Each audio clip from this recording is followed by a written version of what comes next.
My mom and dad went to Southport. I keep calling it Southport on their anniversary, and they were like, "You got to try this." But you said you had it. It was ages ago, but I remember Yeah. then it was good. Yeah. So he took a screenshot of like a little bit about Southport Coffee Company. It says, roasted at our Southport roastery, our coffee beans are carefully sourced, specially grade, small batch, roasted weekly, always fresh and local, which is what we like on the show. Nice local coffee. And this particular coffee is the Southport Coffee Company. It is a small batch.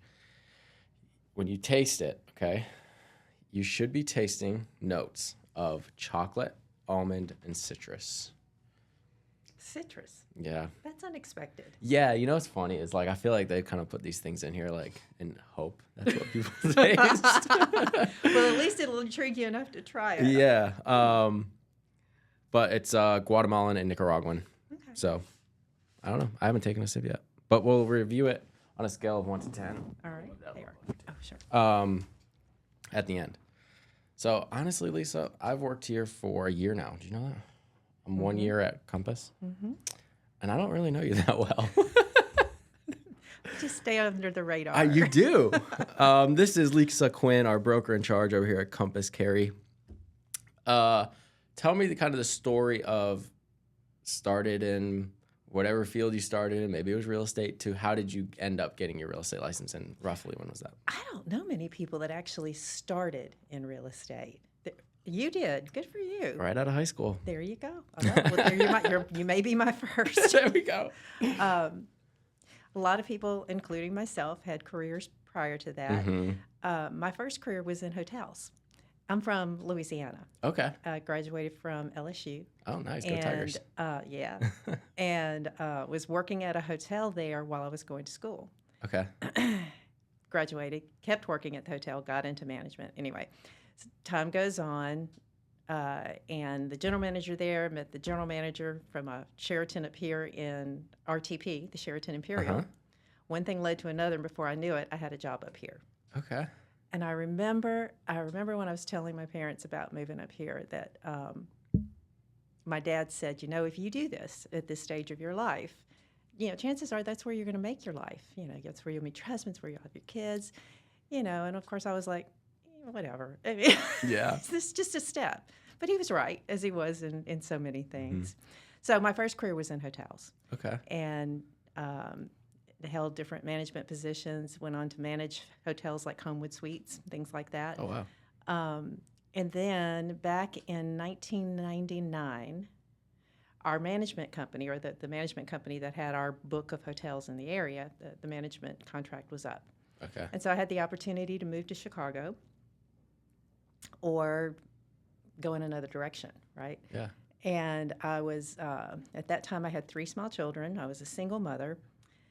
And moving to Chicago just really wasn't on my bingo card. Yeah. So I had met a couple of years prior to that, when I was going through my divorce. I was at the house, cleaning out the house. We had it on the market, doing things like that. Anyway, agent comes in. His name was John Little. He came in with his buyers. We met. Ultimately, we ended up coming to terms without my agent. Worked through the deal. And I remember him telling me at that time, Lisa, if your circumstances ever change, you're ever looking to do something different, give me a call. You would be great at this. Well, circumstances changed. I gave him a call, found out what this real estate thing was like, got my license, and went to work as a team member for him. Sold 50 houses my first year and never looked back. It was right before the internet really took off, and you got your leads, right? Or you found interested parties to buying real estate via sign calls and newspaper ads. On the Sunday, the Sunday section would have a huge real estate section. You have a picture of the house with a number to call. And if you called that number and put that code in, I would get your information and I'd call you back. So same thing on the signs. You'd get sign calls, interested parties, because there was no internet. That's where you found everything now, right? Right.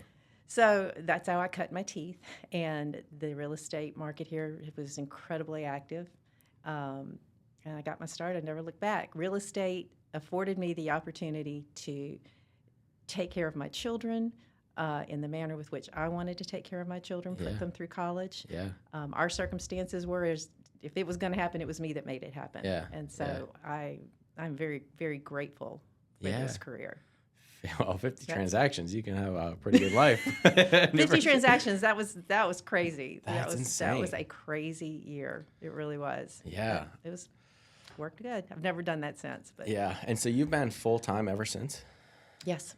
Wow. And do you still love it today the same way you did back Absolutely. then? Yeah? Absolutely. If anything, I love it that much more. Really? I stayed on a team for about 2 or 3 years. About 2 years. And then I switched my model into, as an independent agent. And, for me, real estate is not really about sales. Mine is more of a consultative approach. And I think a lot of the really good agents do approach it that way. Mm-hmm. Nobody wants to be sold anything. Yeah. But they do want, good, clear guidance and advice and somebody that can be that sounding board, right? Yeah. And that's something that I take as a trust. And so it brings a lot of satisfaction to help people find that right home for them and get them to the finish line. So after all these years of doing it and being very successful at it, like what do you find or how do you kind of keep that fire going? Because I feel, even myself, like been doing this 7 years now, mm-hmm. and every once in a while I'm like, not that I'm going to go find like a new job or something, but I'm like, is this what I really want to do? No, I don't know. I like it. And I mean, typically those thoughts happen after a pretty bad transaction or something. But like, how do you, does that make sense? Like, how do you keep that fire going where you're like, oh my gosh, I've been doing this so long, so successful, and keep grinding at the same thing? It's different from time, different periods. I will say this. I remember, well, first of all, I mean, for those first 20 years, I didn't have a choice. I had I had bills to pay, kids to get through college, and do all the things that kids do. Yeah. And that was it. Yeah. That was what I did. I would not have been able to get another job and have the same type of financial opportunity that I had in real estate. Mm-hmm. So whether I liked it or not in that moment, I had to keep going. Yeah. But I mean, we all go through. I remember there was a time. So during this time period, the real estate market took a pretty hard hit, and this would have certainly been before you got into it. It was back in the early, maybe 2010, back when the banks failed, mm-hmm. loans went belly up, mm-hmm. this and that and so forth. And it got rough around here. A lot of good agents ended up going a different way. I ended up toggling into flipping properties. Okay. Which was fun. Yeah. And, I would buy them down at the courthouse. Yeah. And, first I'd go out and scout them and maybe do a little breaking and entering to figure out which ones was really worth the investment or not. And, buy them down at the courthouse, rehab them, and then put Humpty Dumpty back together again. And it always felt so good to take something that was hurt and put it back together again, Mm-hmm. So I had a little bit of, I did real estate at the same time, traditional brokerage, but it was probably more 50-50 during that time. And then that kind of floated me through until real estate recovered, and the area recovered, and I got back into it again. Wow! But we all go through times where we just don't. It's hard to enjoy it. You do it so much, you can get a little burned out with it. Yeah. And I do find that it is important, and we don't always do a good job of this, but I do find it's important to back away from it, to take those vacations. I don't care if it's a long weekend to the beach or to the mountains or wherever your happy spot is. Yeah. And put that phone away and focus on something other than real estate, because real estate is not supposed to be your life. It is supposed to fund your life. But it can be, as you well know, it can run. I mean, I've been working at 10 o'clock at night putting together offers and negotiating things. Yeah. And so it can wear on you after a while. Yeah. So take me back to your mindset, your thought a little bit here. You're a single mom of 3 kids, mm-hmm. and you said, let me get into commission-based industry. That's pretty wild. I didn't say I was smart. So, like, what made you think that you can take that risk and be successful at it? That's a big risk. It was a big risk. Yeah. It was a big risk. I just did one of those. Have you ever heard of Storyworth? No. So I'm 62, and so I'm at that phase right now where I think you tend to think backwards more than you think forwards. My kids are having kids, and we are the subject of our stories, and I wanted my kids to have my stories. And so actually my stepdaughter, she's the one that got it. It's a subscription, and they send you questions and you answer them. And one of the questions in this book was, what's the scariest thing you ever did? And it was getting into real estate. I mean, I had a cushion. They all tell you, best. You really should have anywhere between 3 and 6 months cushion before you get into this, because it takes time to build your business and then to get from contract to close, et cetera, et cetera, et cetera. Not to mention resources to get into it. So I did have a cushion, and I had a stop point. You know, if it had gotten too close, then we'd have backed up and we'd have done something else. Yeah. Fortunately, it worked. Yeah. What do you think the biggest kind of, good thing or bad thing, I don't know, difference, I guess, between like today's real estate world and the way technology and everything operates to when you first started? What's the biggest difference? Yeah, like is business done any differently today than it was? Contract to close? No, not really. The way you, unless your business is, and at this stage of the game, right? My business is really 90% referrals. Yeah. I don't pay for leads. I don't do a lot of the things.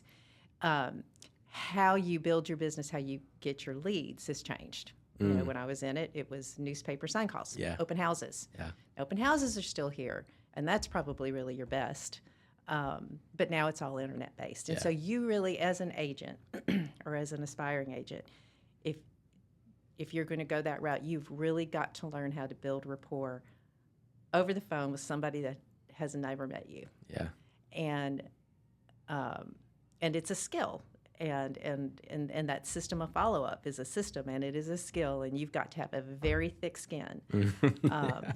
So that's really the biggest difference. It's maybe a little more litigious. You need to be a little more careful. Our whole society is a little more litigious. Yeah. But other than that, at the heart of this, these are people, and you're helping them, guide them through what, for most people, is going to be the most expensive transaction they're ever going to make. And it still is a matter of trust. Okay. There goes one light. And anything can happen. Anything can happen. I forgot. I blocked that light out. That's okay. That threw me off.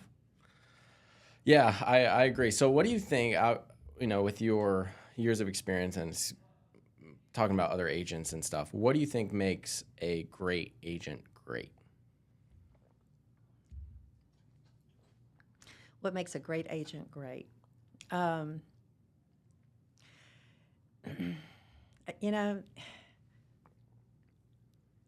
think their ability to connect with people, combined with having a really good, strong ethics. There are a lot of agents. There are some agents out there that sell a lot of houses that I think that just like there are good agents and there are agents that I wouldn't want to do business with. There's good doctors and there's doctors I would tell you, please don't go see them. I think the very good agents look out for their clients and always keep their clients' best interests at heart. Which you put out there comes back, and I just think that's going to be the differentiator. And as I think about, I think of the Linda Trevors, the Debbies, the Davids, all of these really stellar people all have that in common. Yeah, all of them. They're not here for the flash. They're here for the long haul. And it's both a relationship coming into the transaction and it's a relationship after the transaction. Yeah, it's a relationship. Yeah. No, I like the idea of the ethics because I asked the person sitting across from me that question a lot. And most of the time it's oh, it's, how you talk to people or the relationship building. That's all true. But I think ethical always wins. I mean, I'm trying to think in my head, like, have I ever met somebody who's been in a long term that was just an unethical person? Probably not, because they're not going to survive, No, you'll yeah. I mean, and Eventually. to base like your business off of, I always have a hard time with this kind of thought process of like, don't think of don't base your business off of profit, thinking of it off relationships, which is true to some extent. But on the other extent, like, you still have to make a profit. Right. But the ethical side of it, I think, is super important and something we don't really talk about, because it is easy to like be unethical, and not even with big things, but little things. Yeah. Yeah. I think the lack of transparency is very easy to do. Like, hey, we can kind of, shield some of this stuff, or, I'm listing a house, but I know for a fact, because they told me that there was an issue with the hot water heater, but we're going to leave that off. Right. But I feel every time I've been straightforward and as transparent as possible, it's gone well, right. And they're usually like, okay, not a big deal, either, let's get it fixed or whatever it is. But I think ethics is not really talked about enough as like a trait that is a necessity to be great. I agree wholeheartedly, and you said it right there, because when you put things right up front, you can fix anything as long as you know about it. But once if you're in a transaction and I've been in them before, where all of a sudden something just doesn't feel right. I know, or something comes up, and I know it had to be. This is something you knew. Once that element of trust is gone, the whole spirit of the transaction can change, and it can be a deal breaker. Yeah. And not to mention, it can then be, I mean, there are these little things like misrepresentation of fact and things like that. It can be, and again, we're very litigious, and just do it right. Yeah. Just do it right. Just do it right. Have some integrity. Jeepers Christ. My clients know, both my buyers and sellers know, I will always tell them flat out what I think. And I know it's not, and this may not be what you want to hear, but this is what you need to hear. Yeah. Okay. Ultimately, the choice is there. Our job is to give them the information so that they can make the best decision. Now, and I have had a couple of times where their best decision for them flew against what I knew to be right. And in which case, it wasn't a good fit. Right. And we moved on. Yeah. Yeah, I feel like, too, with trying to hide stuff on the list side, on the buy side, I feel, and maybe because, like you said before, it's like most people's biggest transaction. So there's a lot of skepticism going into it. And I feel like I've had buyers that are kind of looking for a reason why the sellers are lying to them about something. And then when they find it, like, wait, there's no way you didn't know your hot water heater wasn't working or whatever, just use that as an example. Well, now that could blow up the whole deal instead of just being straight up about it over a $500 water heater. You know what I'm saying? Exactly. Because I've just had a couple closings recently where it was very much like the buyer kind of was like, I think the sellers are hiding stuff and, that kind of stuff. And it turns out they really weren't. And it was a great deal. And the inspection report was beautiful. One of the most beautiful ones I've ever seen. Isn't that a great day? Oh my gosh, it was so great.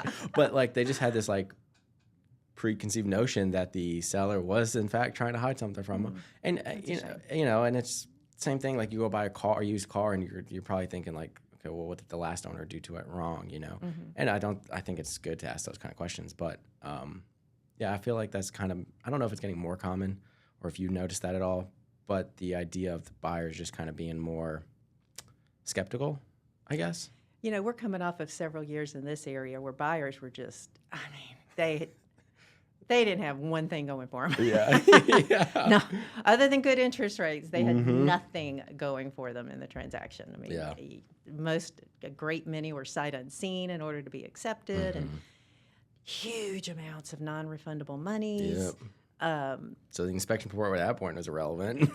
Kind of, sort of, unless you could seriously prove misrepresentation. Right. So, but we're kind of coming off of that, and I think that the current buyers are a lot more careful, a lot more choosy, and they've got some more leverage and they're using it. Yeah. That being said, I would, nobody should ever go into a transaction ready to fight. Yeah. It's not the right transaction. Yeah. Yeah. If it doesn't feel good in the beginning, then Right. it's probably not going to get better. Yeah. Yeah. But Yeah. No, I agree. So what's one thing that you feel like you and your team are doing right that's working for you guys? we, one thing I know that we do well is we do stay in touch with our clients. Okay. This is not a one and done. Yeah. And your next question is going to be, how do you do that? How do you do that, Lisa? Well, we have a system. Okay. And that makes it sound clinical and cold, but it's not. Because here's the thing, we're caught up in the day-to-day of what we're working on right now, and as much as you love these people, it's easy to forget. It's just there's just so many things going on. So we have action plans. I have reminders that pop up. We send them. I have a home value report they get every month. Then we go back and do a full-blown annual report where I personally take a look at it and send it to them every year. Just different things like that. And then there's some mailers we do. We just sent out a whole bunch of lottery tickets to everybody. So I got to hear from the folks that won their $4. Let's go. Let's go. That's cool. Doesn't matter what it is. Yeah. If you win something, you're happy. You're happy, yeah. So that's always fun. Yeah. So those kind of things. So all that to say is I have a system. Yes. And then actually I try to use social media for that. I think social media is the toilet of information. It's just horrible. Yeah. But it can be good for that. So I can see when someone's son has had a baby. Yes. Otherwise, I wouldn't know that. Yes. Or, just different little things like that will then prompt, because it's a relationship, right? Right. It'll prompt a card, prompt a call. Yep. Whatever that might be. So. Outside of babies and big life events, how often are you reaching out to past clients? With a phone call? So you do your home reports and stuff like that, your monthly updates and then your year-end home report. Mm-hmm. But like a phone call or more of like a personal one-on-one, how often are you reaching out? I would say, we invite everybody for annual events. Okay. We always have our Thanksgiving pie giveaway that we do here, which is so much fun. Yeah. I mean, you were here last year. Yes. It's just great when people come in. Yeah. So anyway, we do that, and then we have the Santa thing that we do, which was equally fun. We usually try to we had gotten away from it with COVID and different other things, but we're going to be bringing back our spring events as well. And so it's a very casual way to visit with folks. Yeah. Other than that, at least once a year, I try to call in and just checking in. Yeah. What has happened since blah? And I do keep track. I mean, again, the older I get, the more scatterbrained I get. So when I find out something's going on, I keep track of it so that I can pick up from that conversation and have a meaningful conversation, just not, hey, it's your friendly neighborhood realtor saying hi. You want to buy or sell? Yeah. That's not what it's about. That's not what it's about. How long have you been broker in charge? Here? Yeah. A year now. A year? Mm-hmm. Oh, yeah, that's right. It would have been right around the same. Because I remember, So you know what's funny about Kevin Woody? Shout out Kevin Woody. Yes. Great guy. Yes. I got my license end of 2018, beginning of 2019, something like that. And I went to the RRAR, some networking event they had. Yeah. First thing I ever went to as a new licensed realtor. I'm 18 years old. Good for you. God. And I meet Kevin Woody, and I talked to him for a little while. And I'm like, man, this guy's the nicest guy ever. And he's trying to recruit me to whatever brokerage he was at the time. And I didn't talk to him since. And then I saved his name in my phone, and then I joined Compass, and I get a call from Kevin Woody, and I'm like, I vaguely remember this guy. Who is he? Like, I talked to him, and he's like, oh, I'm the broker in charge over here at Compass. You're here. Like, you signed up for, and so I come over, talk to Kevin for a little bit, and then he's like, yeah, I'm leaving. And I was like, all right, good talking to you. But no, Kevin's a great guy. He's got great things coming for him. So you've been here a year. Have you ever had a broker in charge position before? I did. I was with Keller Williams for. I was with Keller Williams. Were you really? Yeah. With which office? I was with the Cary office. Okay. Back, I don't even remember the years now. It all kind of muddles together. It really does after a while. Yeah. It's been a hot minute I've been doing this. But I was with them for about 10 years, and a couple of those years they opened up. It was the Cary office that when it was off of Kildare Farm Road, not where it is right now. Linda Fair was the operating principal. Okay. It was a great time to be a Keller Williams agent out of there. That was a terrific office for a long, long, long time. What is it they call the Kennedys? What's that era? I don't know. I can't think of it either. But anyway, it was a great time to be a Keller Williams agent. Okay. And really, really benefited from my time there. With that office, opened a satellite office in downtown Raleigh, and I accepted a position as broker charge of that office for a couple of years. Okay. Did the downtown Raleigh one become the Raleigh one it is now? No, it was a different one. Okay, it was a different one. Okay. See, I was at the Raleigh one over there off Six Forks for 5 years. Yeah. Yeah, great. It was a great office. Yeah, great people over there. That's hilarious. So, how long total were you broker in charge before this position? This visit, 2 years. Okay. Yeah. Do you like it? Yeah, I do. Yeah? I do. I mean, I have always been the kind of agent, I really appreciate that collaborative environment. Yeah. And even when I wasn't broker in charge at the Keller Williams office, we would have a lot of newer agents. And, we always did trainings and things of that nature. Well, I was heavily involved in all of that. I did all the trainings and all of this and all of that. I was on the ALC, all that stuff. And so and I'm an office person, so I would typically be one that people would come to asking questions. Right. But in this role, a lot of times when agents have challenges, it's more about talking it through. They kind of already know the answer. We just need to talk it through. Yeah. And I enjoy that part of it. Yeah. I did my independent brokerage for 2 years. That's right, 1.5 years, 2 years. Before I came over to Compass, where you have to be a broker in charge to do that. And I had 3 agents, or 2. I guess 2. I had 3 total, but 2 at the same time. I hated it. First of all, tell me how you feel. Stressing me out all the time. I do think, and to call out the North Carolina Real Estate Commission here, the barrier to entry broker in charge is way too small. I was not qualified to be a broker in charge. After being in the business at that point 5 years or 4 years or whatever it was. Like, I think you have to be in the business like 3 or something. Yeah.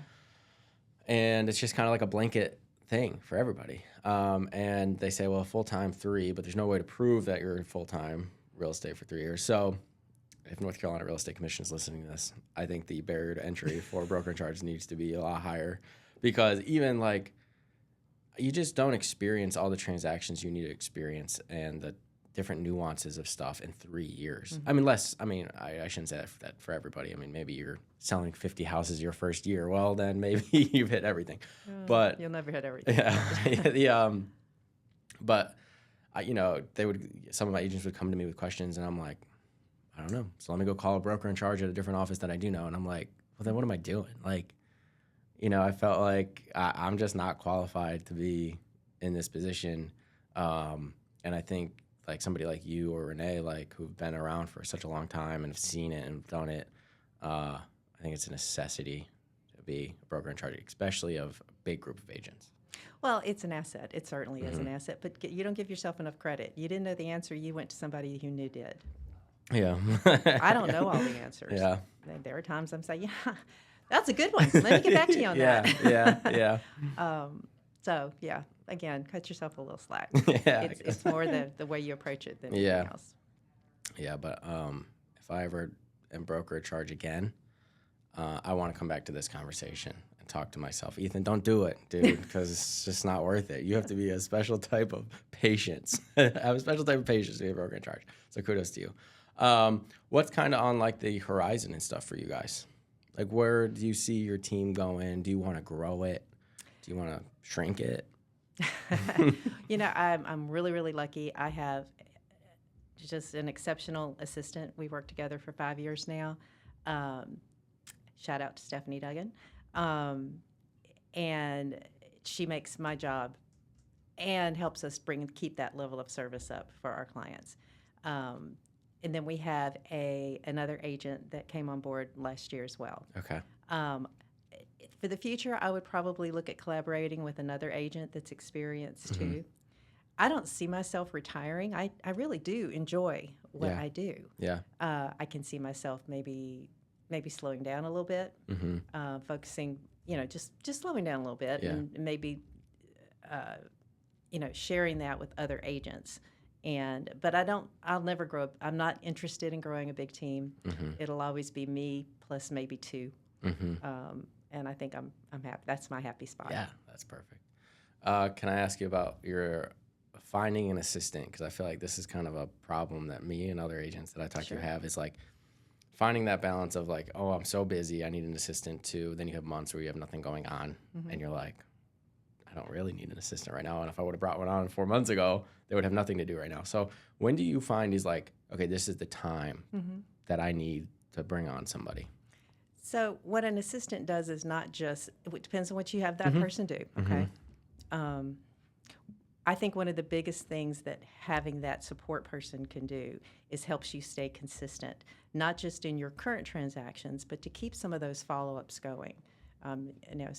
Ordering the closing gifts, just following the check. I mean, we have developed a checklist, so we don't, and it's constantly evolving. Every time something happens, well, we're going to change checklist. But it keeps that service level consistent, and keeps that service beyond the closing consistent. So even months that I don't have a lot of closings, I can promise you Stephanie's still out there doing stuff. Right. Of course, now we're in the advent of social media, where you not only have to be a good real estate agent, but you have to have a level of exposure out there to be credible. Yeah, I know. And that person can also, the right person can take on some of that. So I guess the rule of thumb generally, because another thing that I do is I coach agents. I affiliated with Middleton Elite Coaching 2020. Oh, really? Yeah, 2020.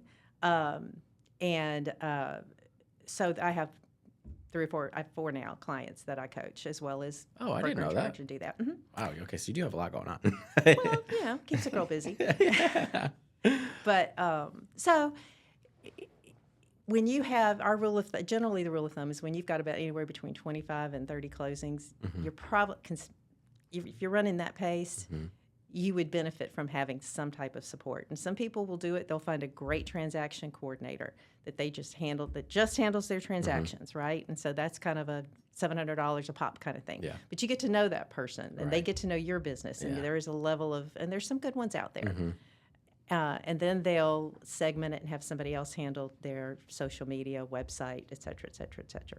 Or you can combine the two. But you definitely, that's kind of the 25 to 30, is like a good rule of thumb. Kind Interesting. Of. That's good. That's good to know. Yeah. I mean, you'll have the income to support it. Yeah. And you've got enough activities to support during the lighter transactions months. What do you think is the best first hire? Is it a transaction coordinator? I know. So you're come from Keller Williams, which is never buyer agent first. Right. So what do you think about all that? Like, do you agree? Yep. No buyer agent, get a transaction coordinator, and then work that stuff out? Or how do you see that? Like, what's the perfect tree in Lisa Quin's mind? In Lisa Quin's mind, the first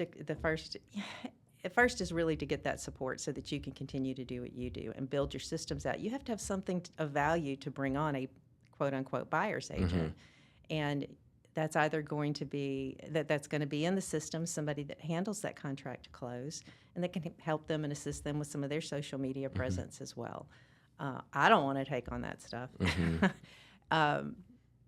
So again, A, you need that for yourself, but B, you've got to have something to offer somebody, or why would they want to do that? Yeah, that makes sense. Yeah, I've had. Okay, so I haven't hit my 25 to 30, so no need for an assistant there, buddy. Relax. My wife helps me a lot, so that's cool. Well, there you go. Yeah, she does the monthly newsletter, which has been nice. Huge. She helps out a lot with the podcast and like clips and stuff, like social media kind of stuff. Yeah. And then because she listens to every episode because she's a sweetheart, tries to support the numbers. So that's good. But she's always like, Ethan, every agent talking about their systems and what they're doing to like client outreach. What are you doing with client outreach? And I'm like, nothing. So anyway, she got on me to do that this year, and I just got a closing from it. There you go. Like just reaching out, and so that's been great because coming up on 7 years, this is the time now when I first got in the business and we're selling people those houses. Now it's like they're either ready to downgrade or upgrade again. Right. Over the last couple of years. So I feel like I'm in a good spot now, where I should be reaching out, because now those clients are going to be, the average is 7 years, so ready to move again. So like, let's make it happen. There you go. You know what I'm saying? I mean, to your point, and it's not just about calling and saying, hey, checking in. Yes. Oh, by the way, who do you know that wants to buy or sell real estate? God almighty. Heavens, please, no. It really is trying to provide some kind of value. Case in point, I have a client, sweet couple, bought their house in 2021. And they had reached out, Lisa, we're thinking of finishing our basement. We want to redo our bathroom. We had a little baby. It's amazing how quickly you outgrow a 2,300 square foot house, kind of thing. And so they were talking to me about the value of doing that, and that's a lot of money. And you and I both know that you can over improve. Yes. From a financial. Now, so people will do improvements for two reasons: one, because for their own enjoyment, and two, to build value. Right. So you really have to weigh that out. And so we had that conversation, and I forwarded them a couple of contractors. I sent them to. Referred them back to the lender to kind of get a feel for options to pay for that, as well as what it would look like if they just sold that and bought something else done. And then set them up on a search. This is your time period to look at both options. Love it or list it. Love it or list it. That's exactly Lisa's version of love it or list it. That's right. And they were full into mindset of love it. Okay. But as time went on, I could see her favoriting houses and things like that. And then another great contractor hit my radar. And so I forwarded that over to him this weekend. Hey, I know you're still weighing your options, but here's another great contractor while you get your data points together. Yeah. The text comes back about 2 hours later. Hey, been meaning to call you. We're seeing so many great options. I think we're just going to sell and buy. And I'm like, that's a great idea. Great idea. Yeah. So, but it wouldn't have come from a phone call that was like, hey, checking in with you. Who do you know that might be interested in buying or selling? Yeah. It came from providing legitimate value. Yeah. And meeting them where they are. Yes. So. Yeah, that's awesome, because they could have just used the contractor that you sent them, and that's it. Yeah. And so that's awesome. What do you think most agents? I know we talk about great agents being great, systems and ethics. What do you think most agents get wrong? Maybe it's the same thing: lack of systems and lack of ethics. Well, that would definitely be among them. It is a business. We all, get into real estate. They say it'll be fun. They say you open houses, have long lunches. That's right. Drink some champagne. Fabulous. And it is fabulous, but it is also a job. You will get into it, what you take away from it. I think new agents coming in, it's just like anything else. You go to a trade school to learn how to be a lawyer or a doctor, but nobody tells you exactly how to do the business. Right. And it is a business. Yeah. And so you do need structures and systems. You do need self-discipline so that you don't get lost in the minutia of trying to figure out which AI model is going to be the sexiest and the funnest. Yeah. You know what I mean? So really getting into aligning yourself with resources, whether it's a brokerage, a coaching company, a podcast, whatever, that is going to give you those systems and give you that structure that you can then build on. And I think I see so many agents coming in and they flounder a little bit because they lack that. Yeah. Which is kind of hard to see. Yeah, I know, just speaking for myself, I needed a schedule, especially when I first started. You know the Wombles? Yeah. Morgan and Katie. So I worked on their team back at Keller Williams. Again, that was like 5 years ago. Yeah. For a year. Love the Wombles. But Katie is very big on time blocking and schedule and stuff. And so when I first got my license, I'm like, great. I put my phone on, turn the ringer on. I'm like, this sucker's gonna blow up, because I just posted on my Facebook status that I got a real estate license and everybody's gonna start calling me. That didn't happen. So when I joined the Wombles team, that was like a year after I got my license, and I think I made one sale. She was great at teaching me same thing. It is a business. So what are your business hours? And then what are you doing during those hours that you were working? And, I know for me, she really helped me set it up whatever it is, 9 a.m. to 10 p.m., 9 a.m. to 10 a.m., you're, past client outreach, or at the time I didn't have any. So it's like lead follow-up or whatever, because they gave us leads and like checking in. And every day it's like, but do the same thing every day was huge for me, because that whole first year, you just don't know what to do. Like you said, like, yeah, you know how to stay at a jail because you learned it in real estate school, but you have no idea on how to actually go out and get the client. But structure for me was huge, because I can easily sit on the couch and watch Netflix all day. You know what I'm saying? But yeah, so even now, sometimes I'm like, okay, Ethan, let's get back to those days of like, let's be structured. Also, while enjoying the beauty of the business we're in, which is flexibility to some extent. Like, I have a daughter now, and she's almost 1, and so like, yeah, I can go home at, let's say I go home at 2:00, and great, I want to just spend the rest of the day with my daughter, and I have the flexibility to do that because I have my phone, so if somebody calls, I can do it.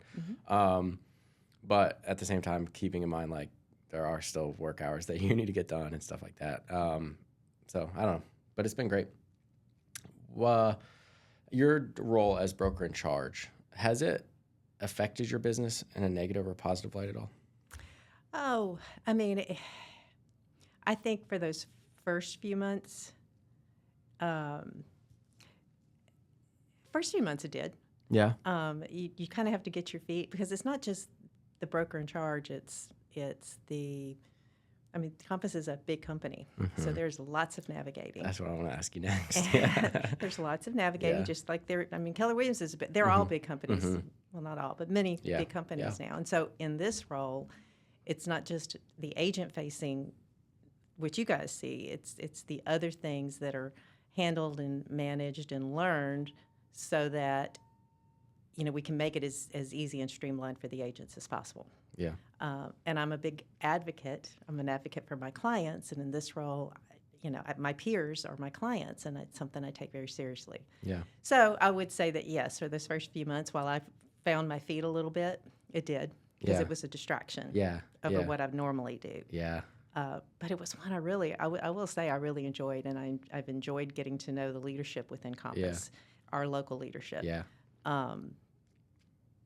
And having and playing, some small role in helping make things a little smoother for our agents here in the office. Yeah. Well, I'm glad you're a broker in charge. Oh, thank you. Because when they said Kevin's leaving, I'm like, you gotta be kidding me. Lisa Quin, and I just got Who's it. Like, Lisa Quin's the broker in charge. I'm like, who's Lisa Quin? Don't know this woman. But I am glad. You're phenomenal. I know every time I reach out to you, you get back to me right away, which is huge. Anyway, I know you have a heart out here pretty soon. So let's talk about this coffee. I know you've had it, so. Yes, I did. My husband and I were in Southport. I still see I'm terrible with names and with years, but sometime in the last 5 years, we were down in Southport for our anniversary, and we had coffee there. And it was excellent then, and it's excellent today. Yeah. Now, I got to tell you, I'm going to take another sip. I don't know about citrus, but. No, I don't have any citrus either. It's definitely like a chocolatey. But it's smooth. It is very smooth, like a chocolatey. It says almond. I'll get that. I like nutty, definitely. A little bit. Very smooth. Medium. So I would give it a 10 out of 10. I like it. Wow, I did. 10 out of 10. Beautiful. It's not too strong. Yeah. It's not too weak. I hate weak coffee. Yes. Please Oh don't my ever gosh. do that to me. Well, how do you drink coffee every day? I do. How do you make it at home? So we went through our years with the Keurig, or as my oldest son referred to, peeing in a cup. Thank you, Josh. I can't get that out of my head now. But we actually have a small Farberware pot, and so we will make a small pot of coffee. My husband, God bless him, I have the best support system in the world. I get to come out and hang out with you guys during the day and my clients during the day and have fun conversations like this. And he's home taking care of the puppies and the house. He's retired now. And basically taking care of me. And I can be a hot mess. So, but he does every night. I swear, this is his love language. He gets the coffee already. My cup is sitting out there. Oh, what a guy! It really is. It's great. We could even have an argument, and he still does it. So I know everything's okay in the morning when I get up. It's still there. But so yes, we use the Farberware product in the morning, and we have the Keurig for backup. But yes, yeah. Oh, that's awesome. Yeah, he sounds like a sweetheart. I don't think I've ever met him. Bring him around here sometime. You will. You'll meet him. Yeah. Well, I thought this coffee was great. I've never given a coffee more than a 9 on the show. Okay. which was, have you ever had Peak City coffee? Yes, I have. Yeah, so It's good too. they were my highest, and I actually had the owners on an episode, which was really nice. fun. Mike and Shelly, they were great. I'll give this an 8.3. Okay. I thought it was very good. Are you giving it a knock for the false advertising of the for the citrus? false advertising? No, I thought it was excellent.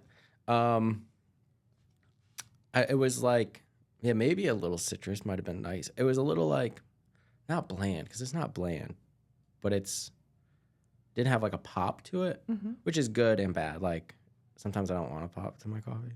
It kind of just depends. My reviews depend on the mood I'm in that day. So It's an 8.3 day. it's an 8.3, day. which 8.3 is very good. Most Yes. of them are like 7s. So Okay. Well, shout out to the cool mug too. This is yeah, stellar. keep it. I will. Yeah, I had to put corks on them because when you went like this, you would hear it on the microphone. But yeah, I like it though. I like it. Well, anyway, Lisa, this was great. I'm so glad I got to know you a little bit better on this episode. It was fun. It was fun. Glad you're a broker in charge. Glad you were able to come in and knock this out. And Sure. appreciate your help. So thanks for coming on. Anytime. Absolutely. All right. Bye, everybody.